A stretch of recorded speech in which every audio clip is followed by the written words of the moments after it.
Hello, in front of me I've got Subaru Forester. In this video I'll show you how to find and manage camera settings.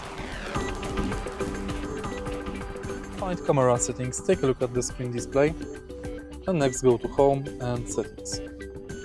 Enter Display and Camera. Here you can adjust brightness, contrast, tone and color of the camera, but you have to put on reverse.